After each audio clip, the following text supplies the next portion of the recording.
Hello and welcome to episode 36 of Sights on Sinnoh, the Diamond and Pearl anime podcast, exploring the journeys of Ash, Brock, and Dawn as they go through their Sinnoh adventures. With me today again is our co-host JM. How's it going?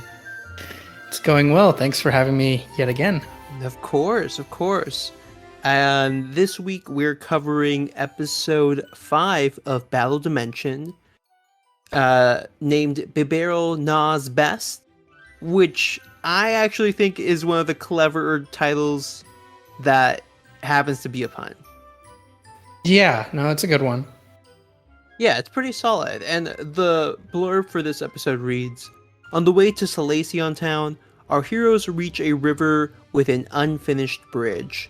Brock immediately falls for a woman who is standing at the edge of this unfinished bridge and learns that construction has halted because her Bibarel refuses to cut any more stone. With the project deadline coming up, her job is in trouble and Brock gallantly offers to help Bibarel back to work. But to his surprise, even the lure of delicious Pokemon food can't convince Bibarel to resume cutting. Now, for clarification, if people are listening to this, they'll know that the character that I'm referring to has a name that does not hold up great on YouTube specifically. So, it's because of association with a real life thing. So, we're actually going to be calling her Isabel for this episode.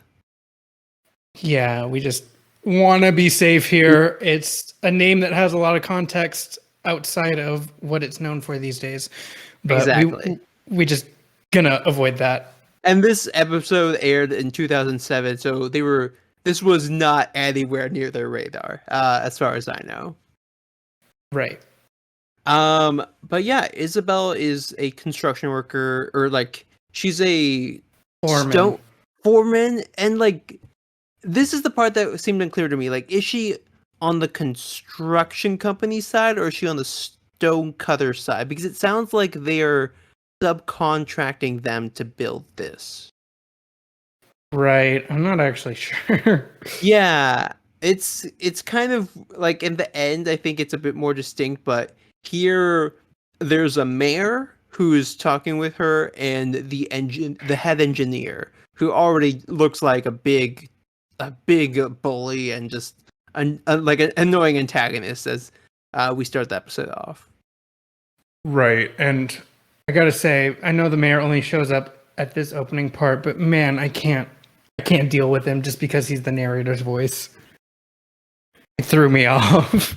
You're like, oh wait, hold up. I'm like, this isn't exposition. Yeah, what are you doing here? And this episode also starts off with a cold open, so we're back to them. Yay! Oh, yeah. Thrilling. It's basically a battle between Bibarel and a bunch of Pokemon, including Aggron, Matang, and Magmar, as it dodges some of its attacks using the spin meta. So I don't know how it got these ideas, because Ash hasn't trained him and Dawn hasn't trained him. But oh yeah, our spin meta that we've been talking about. Exactly. But apparently it's not good enough to dodge this Magmar's attack, which hits it straight in the face as it's rolling. And then we go into our opening. But what do you think about this if you were seeing this for the first time? You know, it's like we know the title. It's Mhm. a Bibarel episode. I think it's fine. Mhm. It's not as like crazy on the cuts or anything. Like it's just that scene. Right. It does get me interested because I see Bibarel's wearing something that I don't know. They never actually confirm what it is, but it's implied.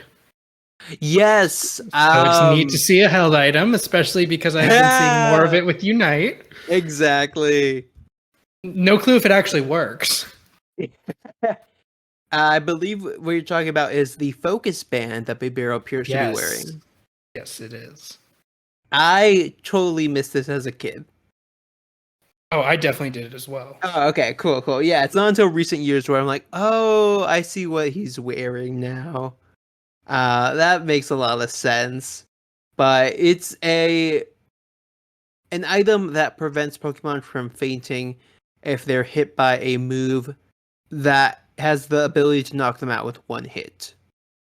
It's shown actually as a prize in another episode, in another season moving on, but I think this is one of the first appearances that we see.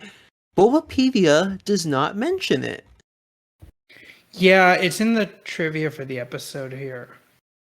As like it Oh, looks like okay. it says like it looks like a focus band. Oh, interesting. Okay.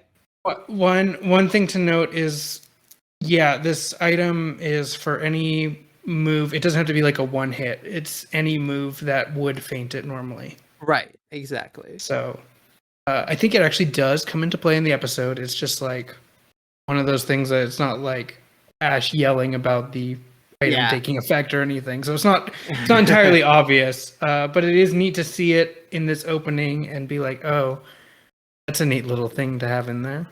Yeah, a little detail there that isn't ever addressed, but no, very fun as a viewer. It's never said. They bring up that they notice it. They just never call it by its name or like tell anyone what it does. And speaking of telling people what to do, the engineer's like, you have to have this project done in 3 days, and he gives Isabelle zero slack for it, and walks off with the mayor, which everyone immediately is like, okay, this guy sucks. Yeah, with a very sophisticated writing of Ash saying he's only focused on himself, and then Dawn saying, yeah, he's selfish. Like, yes, Dawn, that is what selfish means. But here they go back to this camp where she explains that she's kind of the Stonecutter's apprentice. Yeah. But Stonecutter left a while ago, and now she's having issues finishing the bridge, and she kind of indicates that she can't do much here, but she has all these Machamp and Machoke ready to help with the construction. And Brock thinks that they're the ones who need the motivation, so he just brings out a bunch of Pokemon food, which they happily indulge on. And he's really proud of himself because he thinks that he can help Isabelle here, who is the pretty lady that he has most recently fallen heads over heels for. Mm-hmm. Until she reveals they're not the problem. Right. Which dismays Brock a bit and then she explains that there's actually a Bibarel who is the one that needs the motivation. And this Bibarel is just chilling in a stoned quarry. Right. Just snapping. Just sort of there. Cruising along. I do real quick want to go back to something in this scene with Brock with the food before we move to Bibarel. Sure.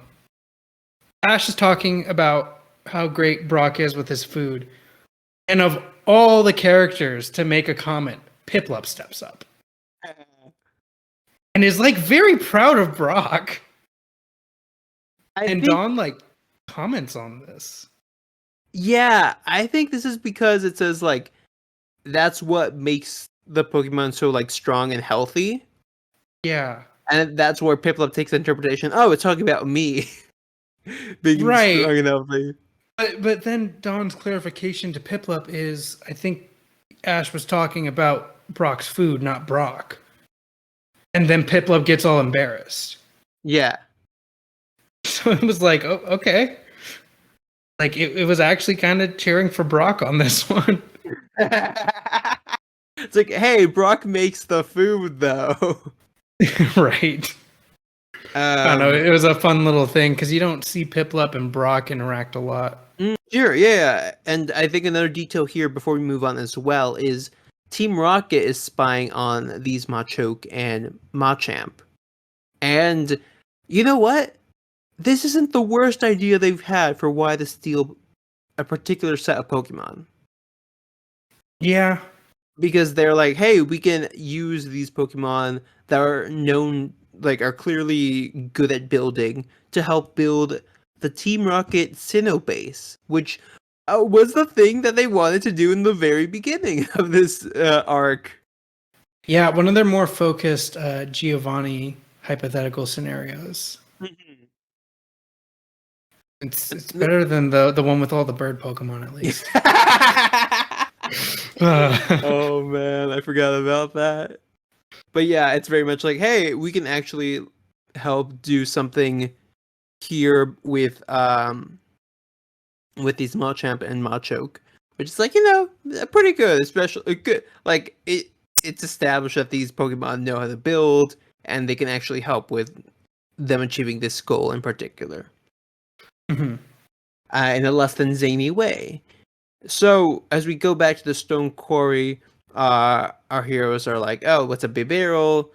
Ash looks it up in the Pokédex and learns that it's literally a beaver.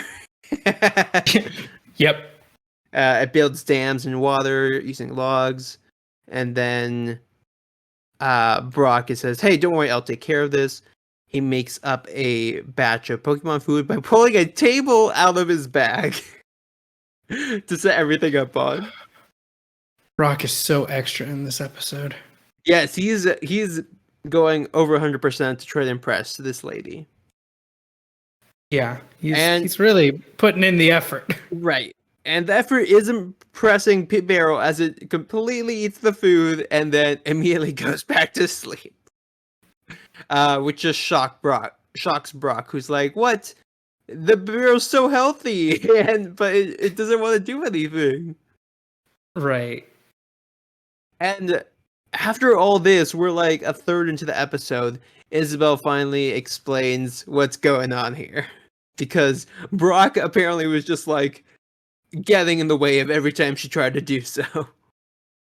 Right. She's been trying to explain the whole thing for so long, and Brock is just so enamored that he just gets in the way and feeds the wrong Pokemon and then rushes to feed this one thinking that that's the problem, and it's not. Yeah. He assumes that he assumes a lot of things in this episode. A lot of things are not actually bad, but he thinks need solutions.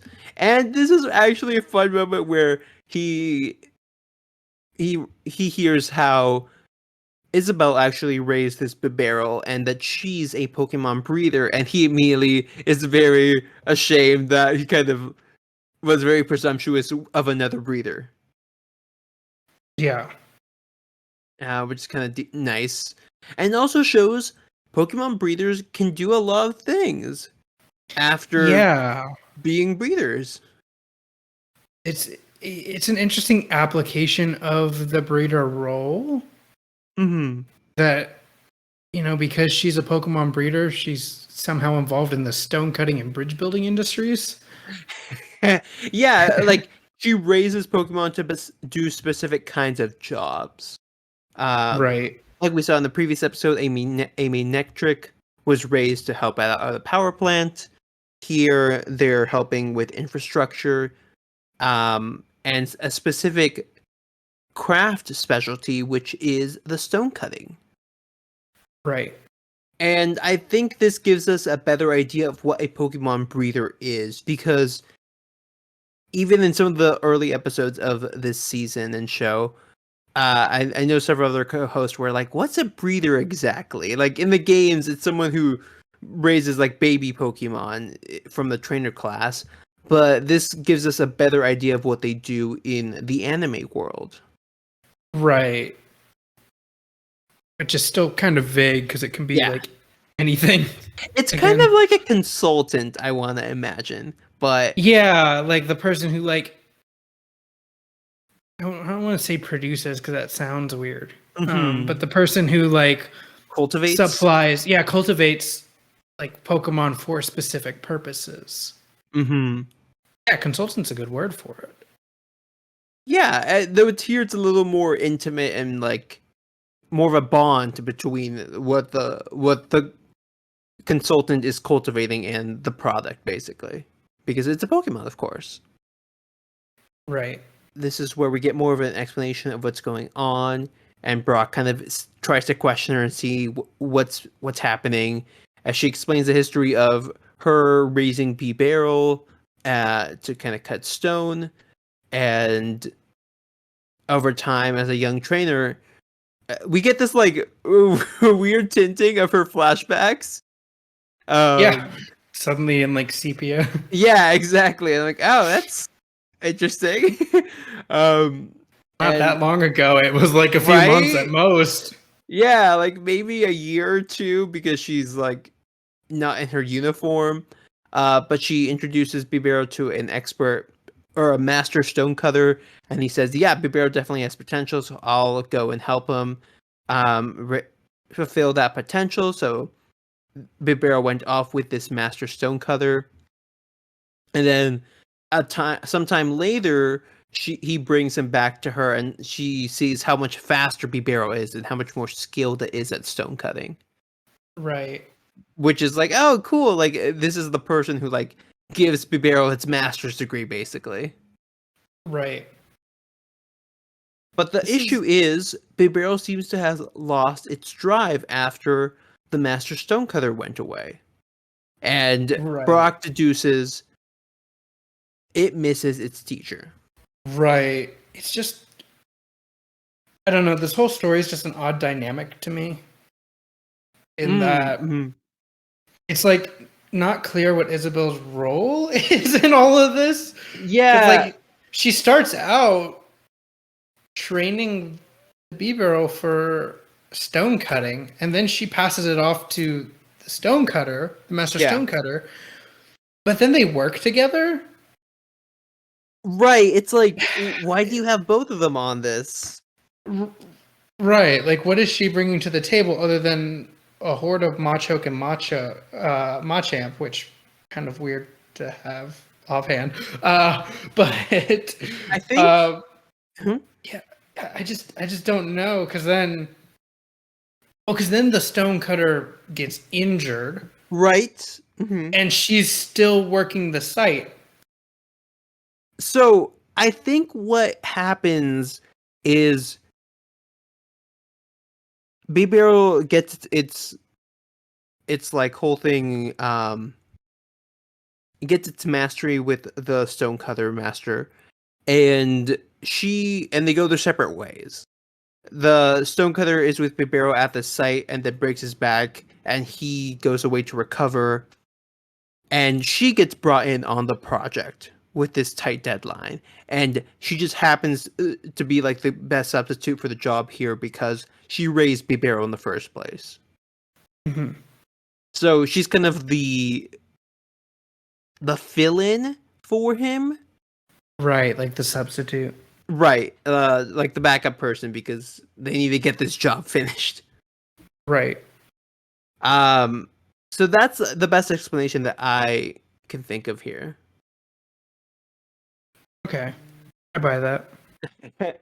Yeah, it kind of does a lot with the setup, and in some ways, I think we'll see it pay off, but we're Right. not quite there yet, as the issue here still seems to be how to help Isabel finish this bridge. And Brock says, like, we might not be able to do it perfectly, but we're going to give it a shot. And he has everyone bring out their Pokemon. So Ash brings out Chimchar, Weasel, and Turtwig. And then Brock brings out Sudowoodo. And Piplup jumps in enthusiastically because Piplup really wants the spotlight this episode. Yeah. Piplup really wants to help Brock today. Which, like, good for them. One thing, just probably this is just a dumb quip on my end, but I find it hilarious that Brock's credentials are that he was the Pewter City gym leader. Yeah! Brock, we've seen your gym and that awful sign. It's not good. Right. Like, does that imply that Brock helped architect that gym also? Because If so, it was pretty bad. It was that massive rectangular boulder between like a bunch of metal like scaffolding and then really bad font. Like, Pewter Gem in the top left corner of this like 20-foot long rock. Hey, the dad really wanted that font. That was the compromise he made there. But yeah, it is very interesting that this is the way he decides to bring it up. It's like, hey, I know rocks. I've worked with rocks before. Some might call me a rock expert myself. Um, but he starts off by having Chimchar use a flamethrower on a section of the stone quarry. Weasel then hits it with water gun, which cools it down after that fire, and it now cracks it, as Dawn notices, as well as a Bibarel, who's a little more ticked off that they're doing this. Right. It's George pretty upset. Yeah, like you're like, oh, Bibarel doesn't look too happy here. And then Brock says to Chorchwick to use Razor Leaf, and Sudowoodo to use Razor Leaf as well. Yeah, with Mimic. Finally using Mimic correctly. Exactly. I'm like, oh my god. Thank you. Because last time we saw it use Mimic, it was basically to cheer on the rest of the Pokemon. Yeah, it was basically just helping hand. Yeah. At that point, like, what are you doing? And with this double Razor Leaf going on, they're able to cut the stone into these perfect looking squares as they fall down and perfectly line up into this like formation that is just like too good to be true, basically. And Right. it turns out that it is. Yeah. Girl's not having this. Right, because Isabel comes up to it and takes some measurements really quick and says, I'm afraid this is no good, and explains how the blocks have to be the exact dimensions to fit the bridge. And Ash and Dawn are kind of dismayed by this, but Brock is a little more enthusiastic about this, saying that the bridge needs to be built and we can't accept defeat. Mm-hmm. He's really going in on this one. He's too deep. He can't back out now. Yeah. He gets all these Pokemon ready again to get to work, and Bibarel kind of defendantly stands on the stone here. Yeah. What did you think about Bibarel kind of interfering at this point? I think it makes sense because it's like a master of their craft, and then these fools just come up and like, we can do this too. And he's like, no, you really can't. Mm-hmm. Like, it's like if this artist spends 50 hours on a single painting, at least. Yeah. I don't know how long paintings take. I'm not an artist, but they spend so long on this, and then some dude with like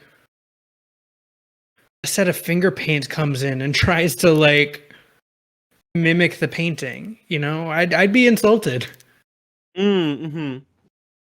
This is something that Bibarel has spent a lot of time on and has like put a lot of effort into perfecting this craft. And here comes these Brock. posers just show up. Yeah, just trying to fix it or trying to do his job for him. Especially, I'm sure Bibarel, like Krogunk, sees right through Brock. I'm surprised he doesn't bring out Krogunk, actually. I think we know why he doesn't bring out Krogunk.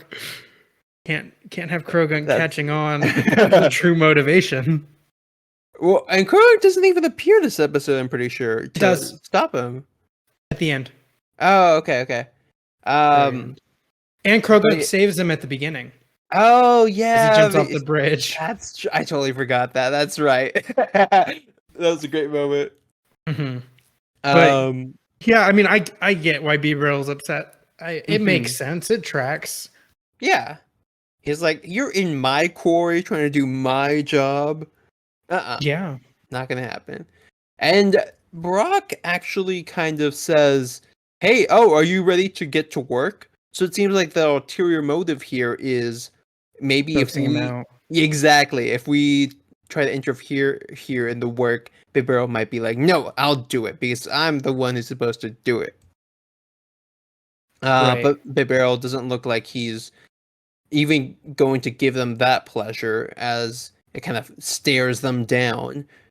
And that is just a tense uh, moment between our heroes, Isabel, and then this bee barrel standing above them, which is interrupted by Team Rocket just casually flying out of the forest, out in the distance, with a cage full of Machoke and Machamp that they've captured. Hmm. They could have just gotten away, but no, they had to do the motto.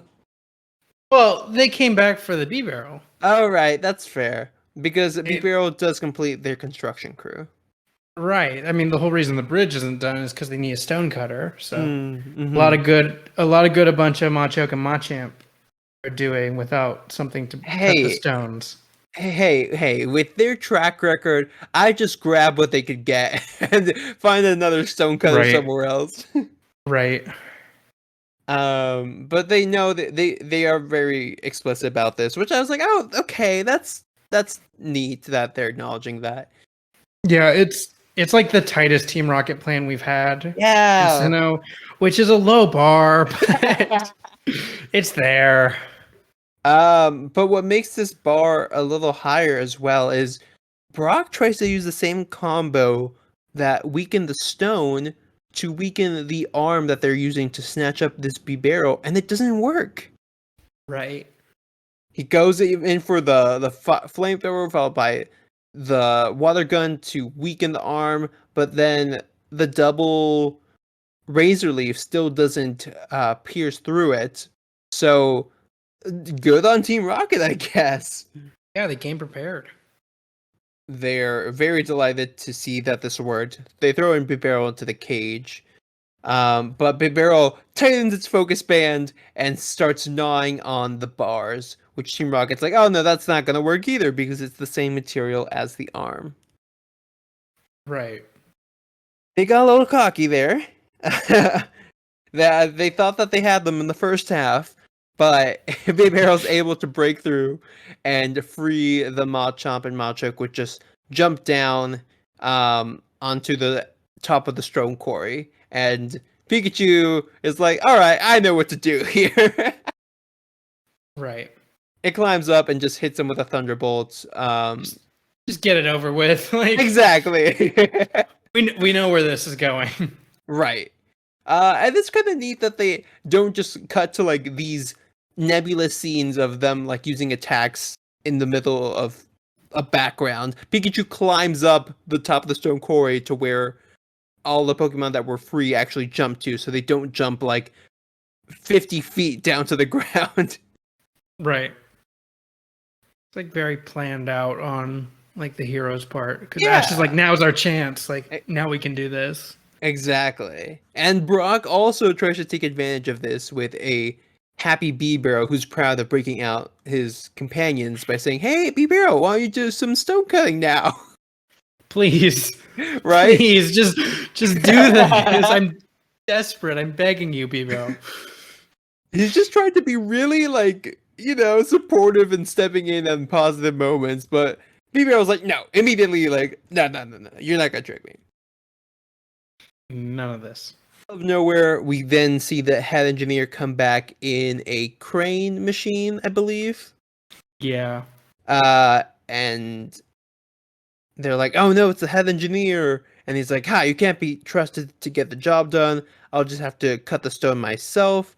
So he sends out Rhydon, which is like, yeah, that seems like a good construction Pokemon to cut the brick. It's got a giant drill on its head. It's got to use it for something. And Brock tries to say, hey, no, Isabel's probably correct. And he's like, quiet you! And has Rhydon start plowing through the rock, which Bibarel's not happy of and just pushes it away, only to get smacked with a slam and thrown right into a wall, actually. Yeah. Bibarel's Jeez. able to follow up as Rhydon tries to stomp on it by biting its foot, and then protectively standing in front of the quarry, to which the engineer is not happy about and sends out all these Pokemon. Which, surprise, is what we saw in the cold open for this episode. Yeah, we've finally hit that point. Exactly. It seemed like it took forever. Yeah, the pacing on this one's a bit slow. Definitely, yeah. And the cold open actually cut out the head engineer commanding the Pokemon to use the attacks, which I thought was, that was actually not a bad decision on their part. Right. It kind of keeps that ambiguity on if it's very obvious that he's the one creating problems. They at least keep that hidden until the end. Right. There's a sense of mystery there for sure. Mm-hmm. And it dodges the attacks, gets hit by flamethrower.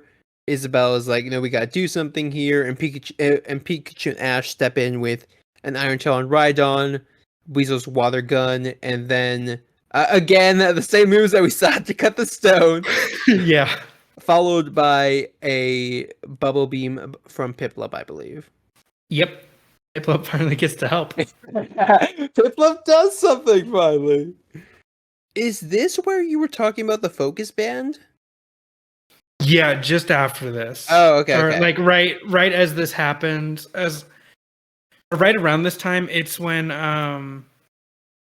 it's right as Ash and them step in, Bibarel like staggers a bit, and it's kind of like kind of similar to the last episode where like Pikachu was on his last legs before the Spiritomb did the Giga Impact. It looked like it was like just holding on, which is like literally the effects of the focus band is like right. you're there with 1 HP when you should be knocked out. And okay. Let's see. I mean, it was hit with that flamethrower. I think was the last attack that hit it. Yes. So I mean, whether or not that was supposed to knock it out, if it wasn't wearing a focus band, or if this was a fake focus band, who knows? But it did seem to look like they're like, this is the focus band. That's why he's still here. Okay, I like that. I totally even forgot that that's where it could happen, but I'll accept that into my head canon.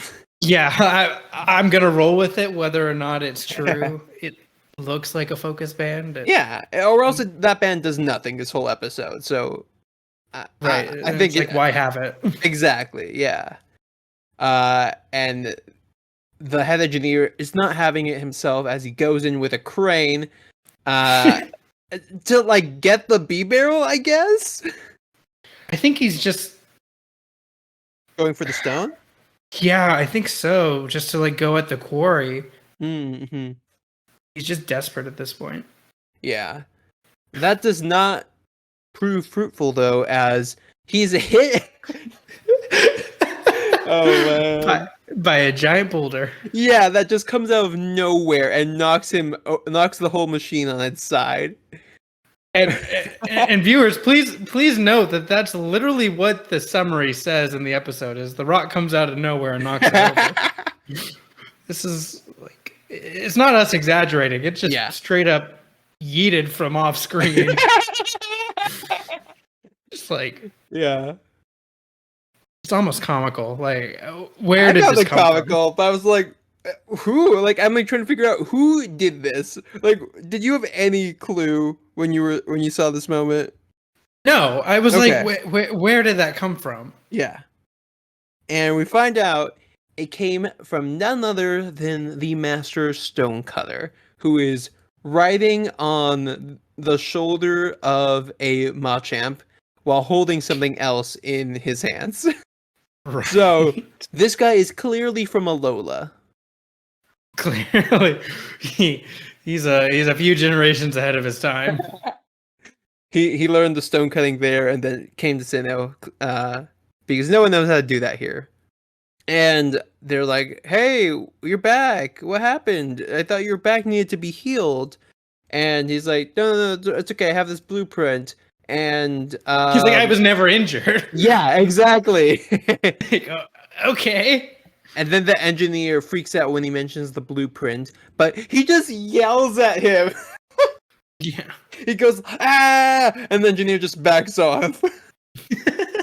It's just so ridiculous. And I don't know, like the whole reasoning of like, oh, I faked an injury so I could like review this blueprint is like, at least tell Isabel. Like, Yeah. at least tell the person you're leaving in charge because of your trust injury.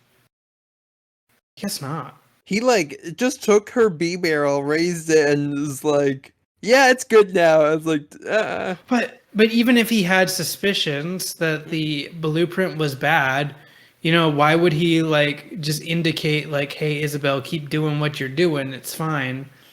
If you happen to finish the bridge before I can prove this, oh well. Right. Because what he ends up proving with a model that he built from the blueprint, which he unveils in this box, And which apparently took months to create. Yeah. I think it took like a few days. He does make a comment on how he finished it that day. Yeah. Which, as an engineer, relatable. Oh gosh. Regardless if it's a technical engineer or a physical engineer. Yeah. That's funny. And it's like a scale model of the bridge, which he then removes the supports for, and then immediately falls apart. Yeah, apparently it doesn't have enough stone. So I feel like that's the first thing you would notice.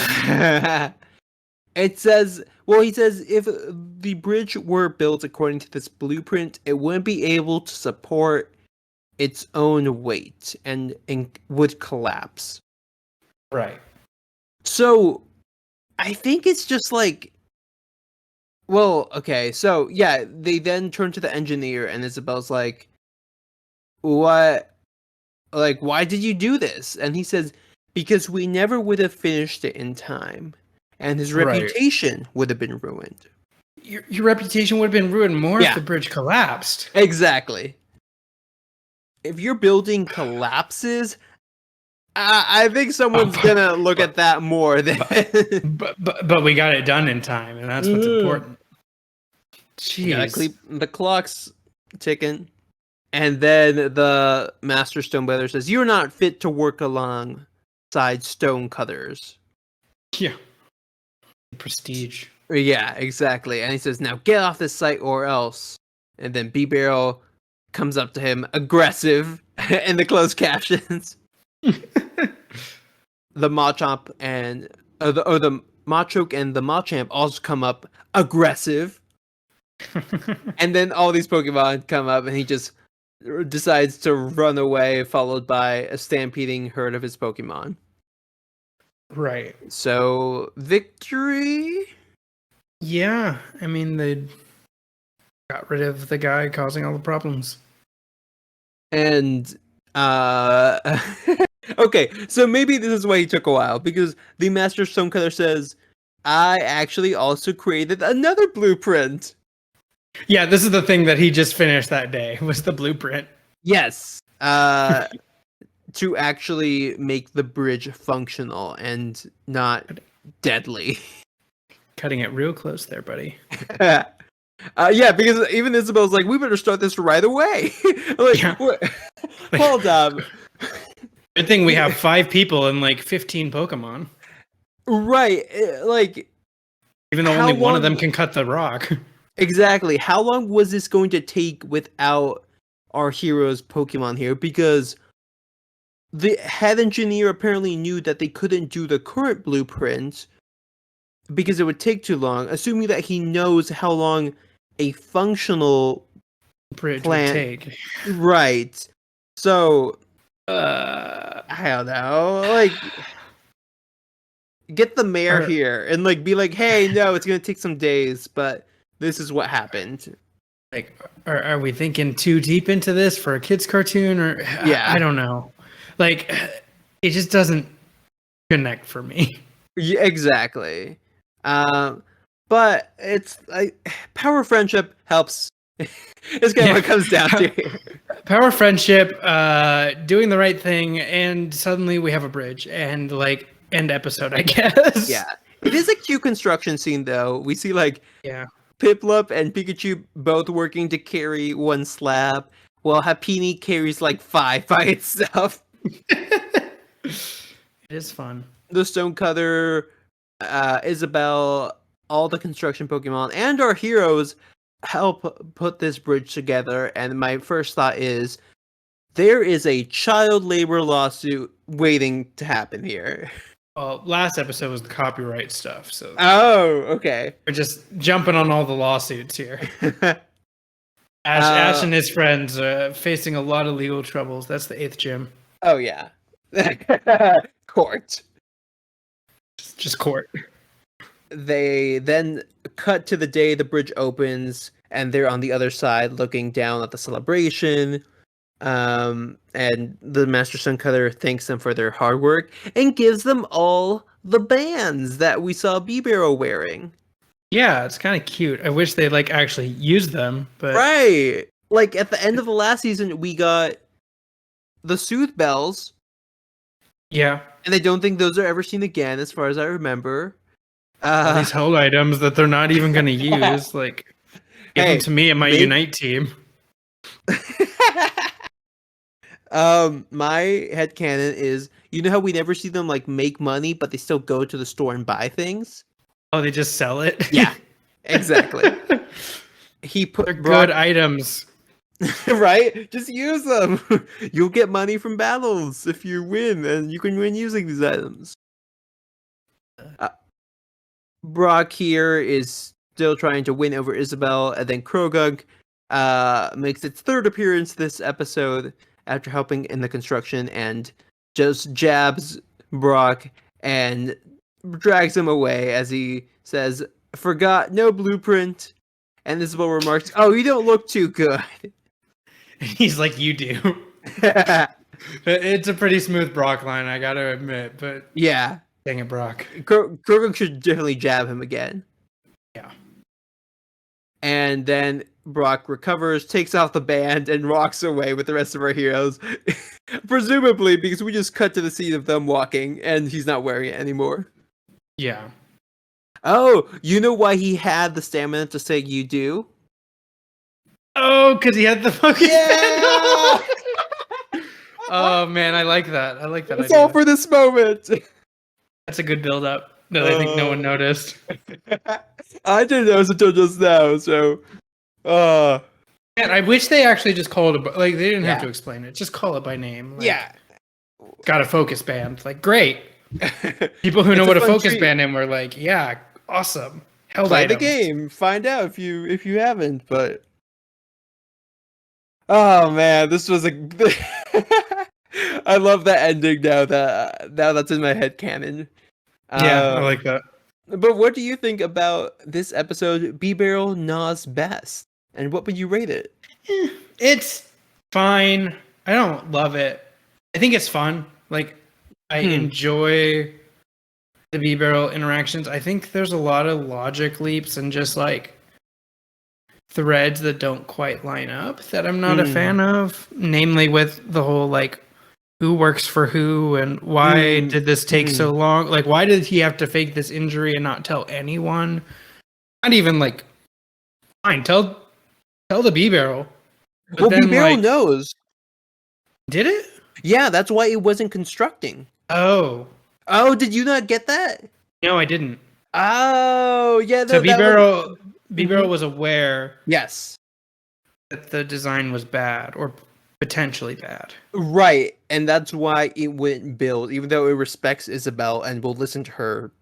Like after she learns the information. Oh, okay. I that do makes more wish, sense. yeah, I wish they had made that a little more clear, though. That's like That. Even if they just said that's why Bibarel wasn't building, right.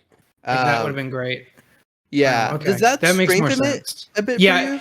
Okay. I mean, it does if it's clear, but it's not clear. So in this case, it weakens it because I don't think it's apparent. Okay. I'd say I don't know. I'd put it like in the 4s. Really?